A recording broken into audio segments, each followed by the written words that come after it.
So kami, just to be prudent about it, we're doing a VAPT already. So vulnerability assessment and penetration testing. Para lang pag inap siya next week, wala nang issue. So that's being done now, and as I've said, it's going into the weekend naman wala namang gagamit. So expect that to be up and running by Monday.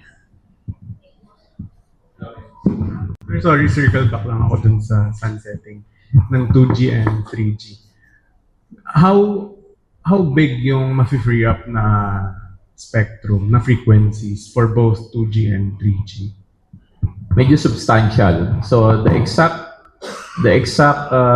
range, I'll send to you over time, but it's substantial in a way that they can now deploy more 4G and 5G. Malaki yon kasi just to give you an idea, 2G and 3G hindi efficient sa paggamit ng frequency. So if you sunset that, most of the frequencies that are allocated there can now be reused for more efficient 4G, 5G use. Idagdag ko na rin pala, hindi lang 2G, 3G ang nag-agree yung mga telco to start phasing out. IPv4. Yung IPv4, ano na yan, luman-luma na yan. That's for any IP device that you have there, router, Wi-Fi, etc. IPv4 yan. Ang ngayon, IPv6 na. So, parang 2G, 3G, 4G. Ito, V4 is the old version, V6 is the new version, which is secure. Si dito, since bago pa lang yung network niya, V6 na siya. Si Globe, V6 na rin siya. Okay? Nag-refresh siya Ang kailangan na lang naming tutukan is si PLDT, where PLDT, nag-usap naman kami kanina, they're willing to accelerate the program to phase out V6. Pero intindihin po natin, hindi lang sila yung dapat nakausap kasi marami rin silang customers na sa V4 pa rin. So, isa na dyan yung gobyerno. And kami naman in government, since we are going to enter into the ASEAN summit starting December, we're rushing also to take out our V4. Bakit po? Mas secure po yung mas bagong technology. Doon po sa mga nakikinig sa atin, habang gumaganda yung technology, lalong lumalakas yung cybersecurity protection niya. Sir, sorry, last na. If we sunset 2G and 3G, how big yung maapektuhan na Filipinos? Ay, konti na lang yon.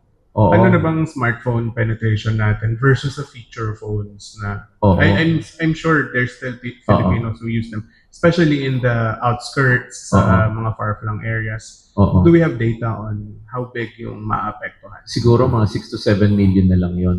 Out of the, ilan na ba tayo? 80 million na ba tayo? O 100? Hindi, na cellphone cellphones. 100 plus na nga ata. Mas marami pa. So mga lang, less than 10%. Pero yung 10% kasi na yon, syempre, hindi mo naman pwede silang tanggalin. So dapat i-phase out na. So largely, pa rin tayo? 4G, 5G.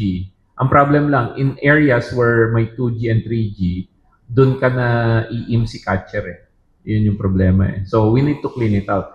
Ang security kasi, di ba, you're only as strong as your weakest link. So we need to remove the weakest link. And that is 2G and 3G right now. And IPv4.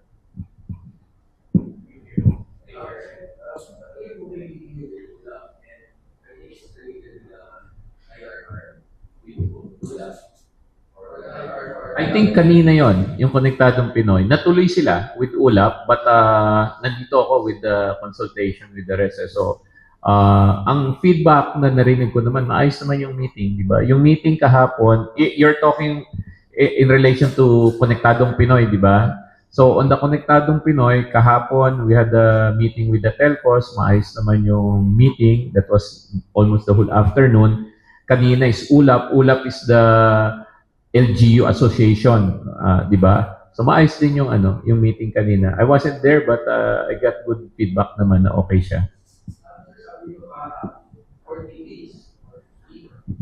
October 2 ata yung target natin to come out with the IRR. So that's 15 days from yesterday, parang gano'n. Oo naman, bakit naman hindi? So far, everybody's cooperating. Para ano naman, alam ko, in the IR, nakalagay dyan, 90 days, di ba? Pero sabi ko nga kahapon, 90 days, not beyond 90 days ata or something. Tama? Not within 90 days. Pero yun nga, hindi naman natin kailangan sagarin yung 90 days. Napaghandaan na naman yan. So, ang target namin is October 2, done na siya. Para maluwag naman, para we have more than enough time before the deadline. Ayaw namin nagkrakram eh. Gusto namin, pagkakailangan na, hindi ilabas na natin kaagad.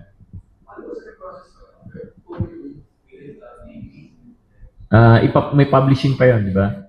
How long's the publishing? We'll get back to you. So, ipapublish pa yan. Tapos, during that time, siguro, effective na yan.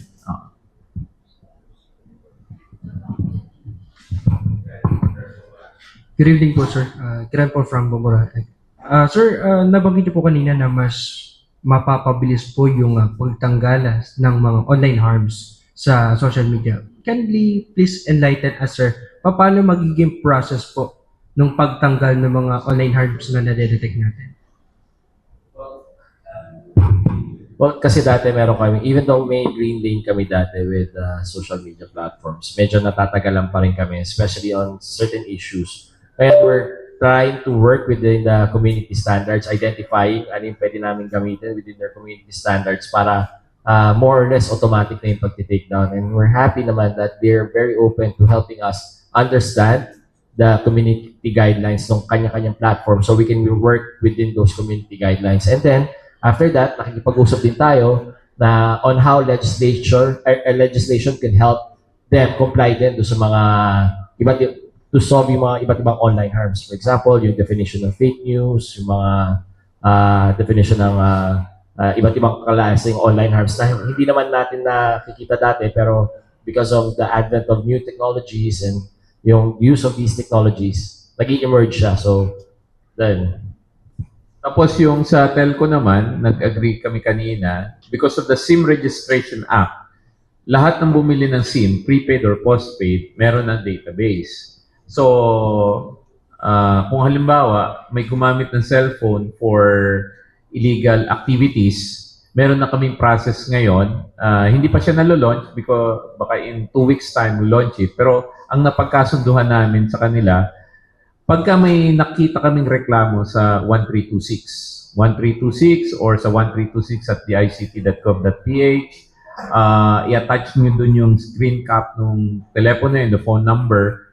Dapat within 1 hour, tuloy-tuloy siya ma-block yung number. At the same time, tinatrabaho na ng CICC yung tinatawag natin na e-subpoena. They will coordinate with DOJ, NBI, na pag eto binigyan namin ng proof na gumawa ng harm, automatic magkakaroon na ng e-subpoena. Mahahabol na namin yung tao kasi makukuha namin from the telco yung pangalan kaagad. Ngayon kasi ang tagal eh. By the time makuha namin yung pangalan, wala na. Ilang araw na yung nakalipas. So, yun, bibilis din yun. so basically what the secretary is saying, hindi na makakapagtago itong mga criminal actors na to behind anonymity. So we will use talaga yung SIM Card Registration Act for the purpose it was really enacted for. Sir, follow-up ko lang. Medyo sundutan ko lang, sir. Kasi alam naman natin, sa darating na Sunday, sir, is may malawakang rally or nagagawin sa iba't ibang lugar. Sir, so far po sa DICT, sa part ng DICT, may namomonitor po ba tayo na online harm to spread some threats or something with regards po sa upcoming event po? So, on the weekend naman, we support the democratic expression of the people, di ba? And we want to keep it safe from harm also, physically and digital. Yun namang threat monitoring center natin, which is under CICC in Quezon City, has been active ever since. So, ginamit namin yan sa COMELEC, and nakita nyo naman yung nangyari doon sa election pala, midterms, nakita nyo naman sa midterms, maayos naman na itawid yung election ng walang major incident. So, and that has been active during the illegal online gambling campaign, active pa rin siya. On this weekend naman, active din siya. We're closely monitoring it. And so far, we consulted the social media platforms. Most of the chatter are peaceful and encouraging people to peacefully express their opinions. Kung may makita kami dyan na mangilan-ngilan na hindi peaceful, we will act on it immediately. And the platforms and the telcos will make sure na they proactively police that also. We want to keep the streets and the digital airwaves as peaceful as possible. Ay, lagi naman kaming heightened alert eh. Well, etong this weekend, since do sa like yung sa yung sa COMELEC. So we activated the same COMELEC protocol. So the monitoring center has representatives from different law enforcement. Ngayon, ang nabago lang is kasi we need kasi dati 'di ba nung election yan COMELEC. Ito naman ngayon digital. So we have the telcos in our threat monitoring center to observe and to lend their expertise there.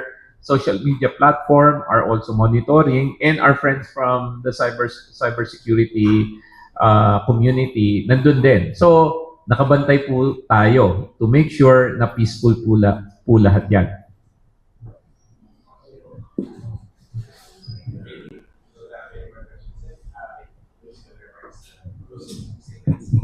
Yun, so total, nasundot mo na rin lang, di ba? Our job in CICC, DICT, our friends in telco, social media platform, and cybersecurity community wants to keep the peace. Wala pong problema magpahayag ng saloobin. Wala rin problema na magtipon-tipon, whether online or sa mga kalye. Basta siguraduhin po natin na kung sino man yung magtitipon-tipon sa atin, na safe yung environment natin. Kasi may mga kaibigan po dyan, tayo, at may mga kamag-anak din po tayo na nandyan. Let's keep it safe. Doon naman po doon sa digital space po. Matindi po rin yung pagbabantay namin sa security ng critical infrastructure natin, website at saka mga app. Yan po ay ginagamit ng mga taong bayan. Meron pong nangangailangan ng serbisyo sa gobyerno na umaasa sa mga systems po natin. Meron din pong mga tao na nagtatrabaho using yung mga platforms, halimbawa ng Shopee, Lazada, social media platform. Let's keep it safe. Let's keep the digital space free so that everybody can use it safely and productively po. Yun din. And maraming salamat sa pagpunta nyo dito. Maraming salamat sa mga kaibigan natin sa industriya. And sana meron tayong restful and peaceful weekend ahead of us. Magkita-kita tayo next week ng masasaya. Thank you.